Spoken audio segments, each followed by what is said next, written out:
Hello students, હું છું હિરણ રાજગુરુ અને આજે આપણે જોવાનું છે બીકોમ સેમ 1નું બિઝનેસ એકાઉન્ટિંગ 1. એમાં આપણે યુનિટ નંબર જે છે એ બીજું જોઈ રહ્યા છીએ, જેનું નામ છે ભાડે ખરીદ હપ્તા પદ્ધતિ. આજે આપણે એમાં જાન્યુઆરી 2025માં પૂછાયેલો બીજો દાખલો જોવાનો છે સૌરાષ્ટ્ર યુનિવર્સિટીમાં. શું કહેવા માગે છે?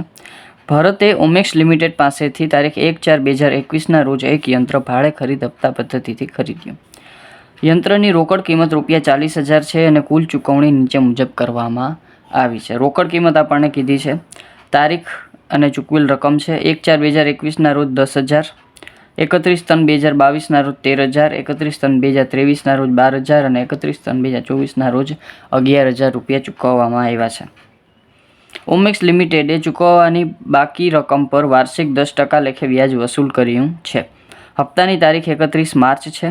વાર્ષિક 10%ના દરે સીધી લીટીની પદ્ધતિએ ઘસારો ગણેલ છે. બરાબર છે. જરૂરી ગણતરી દર્શાવી ઓમેક્સ લિમિટેડના ચોપડે આમ નોંધ લખો. બરાબર. હવે આપણને એમ કીધું છે કે ભાઈ ઓમેક્સ લિમિટેડના ચોપડે આમ નોંધ લખો. તો ઓમેક્સ લિમિટેડ છે એ શું છે? તો કે એ વેચાણ કરનાર છે. કોણ છે? વેચાણ કરનાર છે. તો સૌ પ્રથમ આપણે જે છે એ જરૂરી ગણતરીમાં જે છે એ વ્યાજમાં હપ્તા અને રોકડની ગણતરી દર્શાવતું પત્રક અથવા તો કોષ્ટક છે એ બનાવી નાખીએ. બરાબર છે. તો સૌ પ્રથમ આપણે તારીખ, હપ્તો, વ્યાજ, રોકડ અને ચૂકવવાની બાકી રકમ, કારણ કે ચૂકવવાની બાકી રકમ ઉપર આપણે વ્યાજ આપવાનું છે. ચાલો, તો સૌ પ્રથમ શું છે? તો કે ભાઈ ચૂકવેલ રકમ ઉપર જાય આપણે તો 1/4/2021ના રોજ 10,000 આપણે છે એ ચૂકવાય છે અને 1/4/2021ના રોજ આપણે કરાર થાય છે. બરાબર. એટલે કે કરાર વખતે આપણે 10,000 ચૂકવ્યા છે. બરાબર છે. તો અહીંયા આપણે 1/4/2021ના રોજ 10,000 હપ્તામાં આપણે 10,000 જે ચૂકવ્યા છે એ જ લખી નાખીએ. એમાં કોઈ વ્યાજ છે? તો કે ના, આપણે અત્યારે કોઈ વ્યાજ આમાં હશે નહીં, કારણ કે કરાર વખતે ચૂકવીએ છીએ. રોકડ સમાયેલી છે એમાં 10,000ની. ચૂકવવાની બાકી રકમ કેટલી છે? તો કે પૈસા કેટલાના છે? જે યંત્ર છે કેટલાનું છે? તો કે 40,000નું. એમાંથી 10,000 આપણે ચૂકવી દીધા, તો બાકી કેટલા રહ્યા? તો કે 30,000. બરાબર છે. ચૂકવેલ રકમમાં આનું કામ થઈ ગયું. આગળ જઈ 31/3/2022 એટલે એક વર્ષ પૂરું થઈ ગયા પછી 13,000 ચૂકવે છે. બરાબર. એટલે કે 31/3/2022 કેટલા ચૂકવે છે? તો કે 13,000. હવે એને શું કીધું છે? તો કે એને એમ કીધું છે કે ચૂકવવા બાકી રકમ પર વાર્ષિક 10% વ્યાજ વસૂલ કર્યું છે. તો અહીંયા આપણી પાસે 31/3/2022ના રોજ ચૂકવવા બાકી રકમ કેટલી હતી? 30,000. બરાબર. અહીંયા આપણી પાસે આ 1/4/2021ના રોજ ચૂકવવા બાકી રકમ છે એ આપણે વર્ષના અંત સુધી જશે. બરાબર. એટલે 30,000ના આપણે કેટલા ટકા વ્યાજ? તો કે 10% વ્યાજ ચૂકવવાનું છે. 30,000ના 10% 3,000. 13,000માં 3,000 જાય તો હપ્તામાં રોકડ કેટલી હશે? 10,000ની. અને ચૂકવવા બાકી રકમ તો 30,000 બાકી હતા, એમાંથી 10,000 રોકડની જ વ્યાજ વાત કરવાની છે, ટોટલની નહીં, વ્યાજની નહીં. બરાબર છે. તો રોકડ કેટલી ચૂકવવાની બાકી રહી? તો કે 20,000 ચૂકવવાના બાકી રહ્યા. 30,000 હતા, 10,000 ચૂકવી દીધા, 20,000 બાકી છે. આગળનો હપ્તો જોઈ 31/3/2023ના રોજ કેટલા રૂપિયાનો હપ્તો છે? તો કે 12,000 હપ્તો છે. પછી તો એમાં આપણે ચૂકવવા બાકી રકમ પર કેટલા ટકા વ્યાજ છે? તો કે 10%. એટલે 20,000 ઉપર કેટલા ટકા? 10%. એટલે કે 2,000 એમાં વ્યાજ સમાયેલું હશે. તો કેટલા રૂપિયા વધે? તો કે 12,000 ટોટલ હપ્તો હતો, એમાંથી 2,000 વ્યાજના. તો એમાં રોકડ કેટલી સમાયેલી હશે? 10,000. 12,000માં 2,000 જાય એટલે 10,000. તો ચૂકવવાની બાકી રકમ તો કે 20,000 ચૂકવવાના બાકી હતા, એમાંથી 10,000 ચૂકવી દીધા. તો હવે 10,000 ચૂકવવાના બાકી છે. પછી વળી પાછું 31/3/2024ના રોજ 11,000નો હપ્તો છે. ચૂકવવાની બાકી રકમ 10,000 છે, એના પર આપણે 10% વ્યાજ આપવાનું છે, એટલે કે 1,000 વ્યાજ. 11,000માંથી 1,000 આપણું વ્યાજ આવેલું જાય તો રોકડ 10,000. 10,000 ચૂકવવાના બાકી હતા, હવે ચૂકવી દીધા, તો ચૂકવવાની બાકી રકમ હવે કાંઈ હશે નહીં. બરાબર છે. તો આ આપણું થઈ ગયું રોકડ અને વ્યાજની ગણતરી દર્શાવતું પત્રક. બરાબર છે. હવે આપણે શું કરવાનું છે? એક આપણે જરૂરી ગણતરી હતી એ વસ્તુ થઈ ગઈ. હવે આપણે છે એ ઓમેક્સ લિમિટેડ એટલે કે વેચનારના ચોપડે આમ નોંધ કરવાની છે. આપણી પાસે આ કોષ્ટક છે એટલે આપણે ક્વેશ્ચનની જરૂર પડશે નહીં. તો ક્વેશ્ચનને હું અત્યારે સાઈડમાં મૂકી દઉં છું. આપણે આમ નોંધ કરી નાખીએ, બરાબર છે. તો ઓમેક્સ લિમિટેડના ચોપડે આમ નોંધ તારીખ વિગત ખાપા ઉધાર જમા મેં લખી નાખ્યું છે, બરાબર. અને ઓમેક્સ લિમિટેડ છે કોણ છે તો કે વેચનાર છે, બરાબર છે. કોણ છે? વેચનાર છે, વેચનાર પક્ષકાર છે. ચાલો તો સૌ પ્રથમ આપણે વેચનારના ચોપડે જ્યારે આમ નોંધ કરીએ ત્યારે આપણે મુખ્યત્વે ઘસારાની નોંધ છે એ વેચનાર રાખે નહીં. શું કામ? કે એને તો યંત્ર અથવા તો વસ્તુ વેચી દીધી. હવે જે ઘસારો છે એને લેવાનો થતો નથી. જે ખરીદનાર છે એની પાસે મિલકત છે તો એ ઘસારાની નોંધ કરશે. વેચનાર છે ઘસારાની નોંધ કરશે નહીં, બરાબર. તો આપણે 3 નોંધ કરવાની થશે. શેની?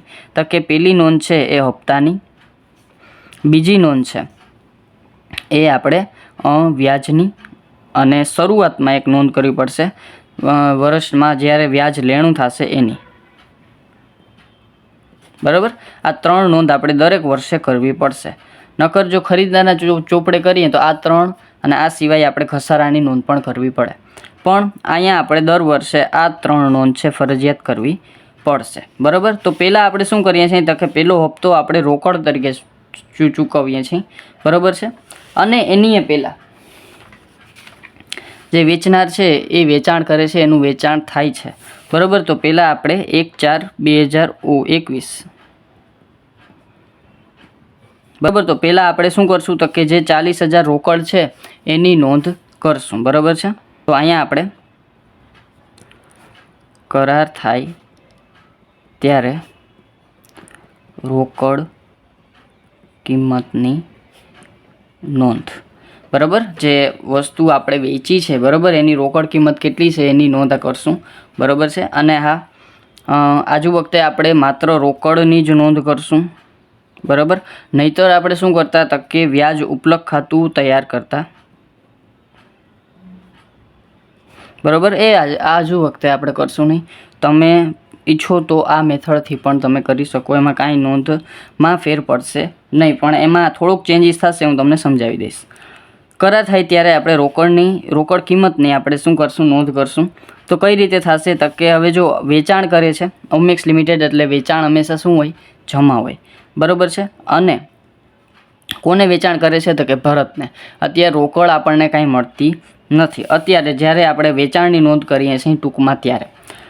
તો અહીંયા આપણે ભરત ખાતે ઉધાર, અહીંયા બરાબર નીચે થોડુંક લખી નાખું, ભરત ખાતે ઉધાર, અને તે શું? વેચાણ ખાતે અથવા તો ભાડે ખરીદ વેચાણ ખાતે, હપ્તા વેચાણ ખાતે, તે પણ લખી શકો. કેટલા રૂપિયા તો કે 40,000 રૂપિયા. હવે કદાચ તમે અહીંયા ઉપલક ખાતાની નોંધ કરો તો અહીંયા તે ઉપલક ખાતે કરી અને કેટલા ટોટલ આપણે જે છે તે વ્યાજ ઉપલક ખાતે, બરાબર. વ્યાજ ઉપલક ખાતાનું જો તમે નોંધ કરતા હો તો તમારે 3 ને 2 5 ને 1 6,000 ઉપલક ખાતે પણ નોંધ કરવી પડશે. તો અહીંયા તમારે શું નોંધ થશે તો કે તે વ્યાજ ઉપલક ખાતે, તમને અહીંયા હું આમ નોંધ લખી દઉં. શું થશે તો કે ભરત ખાતે ઉધાર, તે વેચાણ ખાતે,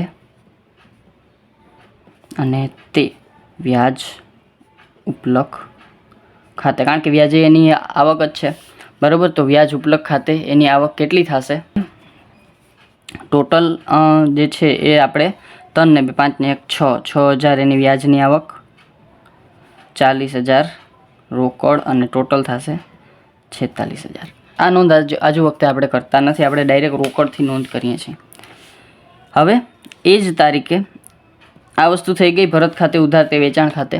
હવે એ જ તારીખે આપણે બીજી નોંધ કરવાની થાય. શું તો કે કરાર વખતે જ્યારે નાણાં મળે એની નોંધ. તો અહીંયા લખશું કરાર વખતે નાણાં મળે ત્યારે, બરાબર. તો કરાર વખતે કેટલા નાણાં મળે છે તો કે 10,000 રૂપિયા, બરાબર. તો અહીંયા આપણે વેચાણ કરીએ છીએ, પૈસા આપણી પાસે આવશે તો અહીંયા લખશું આપણે બેંક ખાતે ઉધાર, બરાબર. પૈસા આવે એટલે ઉધાર, બેંક ખાતે ઉધાર, તે કોના ખાતે કરશું તો કે કોણ આપનાર છે તો કે ભરત ખાતે. બરાબર. કેટલા તો કે 10,000 રૂપિયા રોકડા આપે છે. બરાબર. આ થઈ ગઈ શરૂઆતની નોંધ 1/4/2021 રોજ. હવે આપણે શું કરવાનું છે તો કે હવે આપણે 31/3/2022 રોજ હપ્તો આપણે આપીએ છીએ. બરાબર. તો પહેલાં આપણે 31/3/2022 શું થશે તો કે હવે પહેલાં આપણે જો 31/3/2022 રોજ જ્યારે હપ્તો થાય ને ત્યારે પહેલાં જે વ્યાજ લેણું થયું છે ને એની નોંધ કરવાની થશે. બરાબર. તો અહીંયા આપણે વર્ષના અંતે વ્યાજ લેણું થતાં તેની નોંધ. બરાબર. વર્ષના અંતે શું થાય છે? વ્યાજ લેણું થાય છે. આપણે જે વ્યાજ છે બરાબર, આપણે વ્યાજ છે એ મળે છે એટલે કે વ્યાજ આપણી ઇન્કમ છે, આવક છે. આવક છે એટલે આપણે આવશે એટલે મળશે એટલે ઉધાર. બરાબર. તો ઉધાર અત્યારે આપણે કરવાનું નથી. અત્યારે આપણે શું કરવાનું છે? જમા કરવાનું, કારણ કે હજી આપણે મળ્યું નથી. તો આપશે કોણ તો કે ભરત. બરાબર. તો અહીંયા આપણે ભરત ખાતે ઉધાર તે વ્યાજ ખાતે કેટલા તો કે 3,000નું વ્યાજ આપણે મળવાનું છે આ વખતે, આ વર્ષમાં. બરાબર. હવે બીજા નંબરમાં એ જ તારીખની નોંધ આપણે બીજી નોંધ કરશું. શું થશે તો કે આપણે હપ્તાની રકમ મળશે. હપ્તાની રકમ મળે ત્યારે. બરાબર. આ પ્રથમ હપ્તાની રકમ મળે ત્યારે શું થાય તો કે પૈસા આવશે આપણે તો બેંક ખાતે ઉધાર.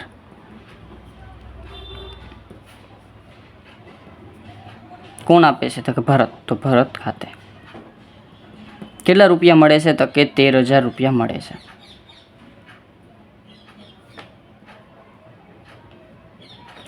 હવે વળી પાછું એ જ દિવસે આપણે ત્રીજી નોંધ કરશું.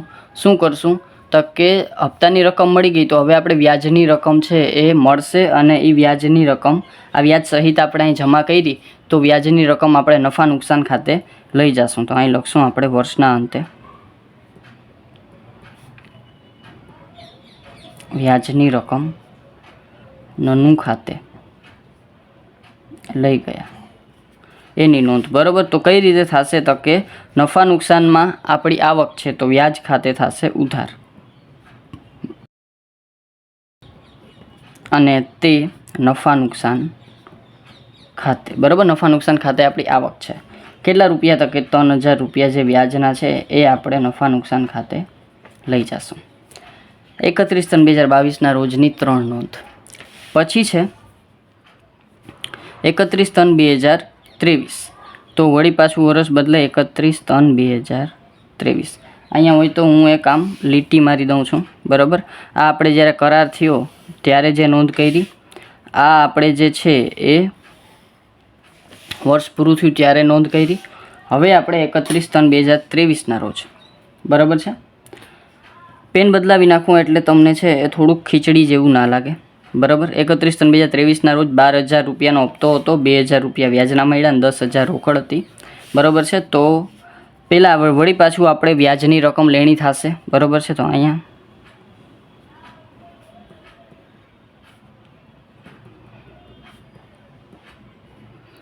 થતાં તેની નોંધ. બરાબર.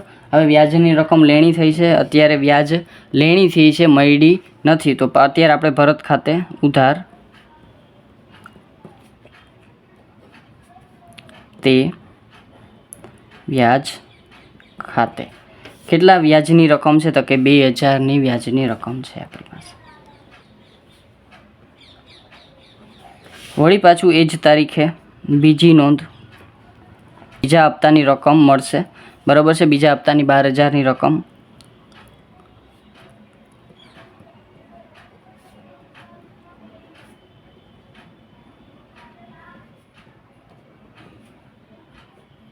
તો અહીંયા આપણે શું થશે તો કે બેંક ખાતે ઉધાર અને તે કોના ખાતે તો કે આપનાર છે ભરત. કેટલા રૂપિયા મળે છે તો કે 12,000. ઓકે. વ્યાજ સહિતની ચાલો પછી આ બીજા હપ્તાની રકમ મળી ગઈ પછી હવે આપણે ત્રીજી આમ નોંધ અહીંયા કરશું. અહીંયા હું તારીખ લખી નાખું એટલે મીંડી કરવી નહીં, બરાબર, મીંડા ના કરવા. 31/3/2023ના રોજ શું નોંધ થશે તો કે હવે આપણે વ્યાજની રકમ નફા નુકસાન ખાતે લઈ જતા. શું થશે તો કે નફા નુકસાનમાં આવક છે એટલે નફા નુકસાન ખાતે જમા અને વ્યાજ ખાતે ઉધાર. તો અહીં લખશું આપણે વ્યાજ ખાતે ઉધાર અને તે નફા નુકસાન ખાતે કેટલા તો કે 2000નું વ્યાજ હતું તો 2000. ચાલો તો આ બીજા વર્ષની આમ નોંધ પણ કમ્પ્લીટ થઈ ગઈ, બરાબર. અહીંયા પછી છે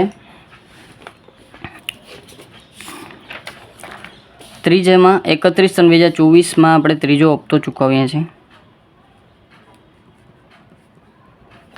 બરાબર. તો વળી પાછું આપણે વર્ષના અંતે વ્યાજ લેણું થશે.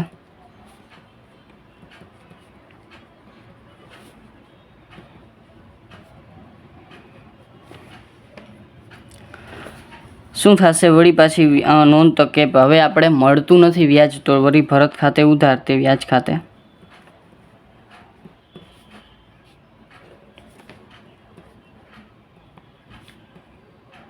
કેટલું છે વ્યાજ તો કે 1000 રૂપિયા છે.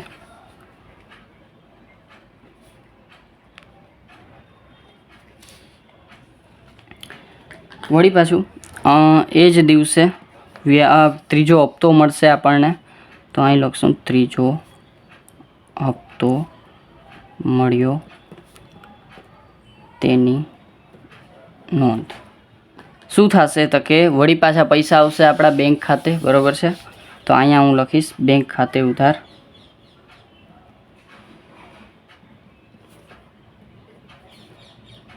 તે કોના ખાતે આપનાર છે ભરત, તો ભરત ખાતે. ચાલો તો કેટલા રૂપિયા તો કે 11000 વ્યાજ સહિતની રકમ. વળી પાછી ત્રીજા નંબરમાં આપણે શું કરશું તો કે વ્યાજની રકમ નફા નુકસાન ખાતે લઈ જતા. ચાલો તો વળી પાછું શું થશે તો કે નફા નુકસાનમાં આપણી આવક છે તો વ્યાજ ખાતે ઉધાર તે નફા નુકસાન ખાતે.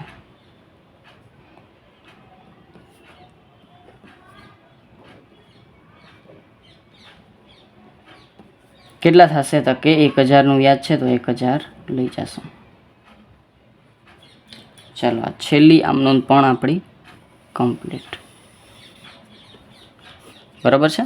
ચાલો આ થઈ ગયું આપણું, બરાબર. હજી એક વસ્તુ મેં તમને કીધી હતી કે આપણે અહીંયા એક વસ્તુ જો ઉપલક ખાતે લખતા હોય તો આપણે એક નોંધમાં ફેર પડે.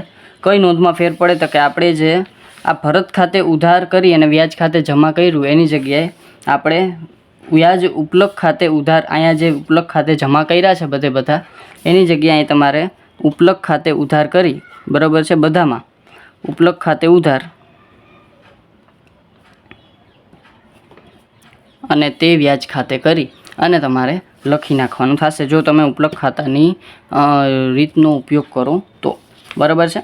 છતાં આ થઈ ગયો આપણો 2025માં પૂછાઈ ગયેલો દાખલો જાન્યુઆરીમાં, બરાબર.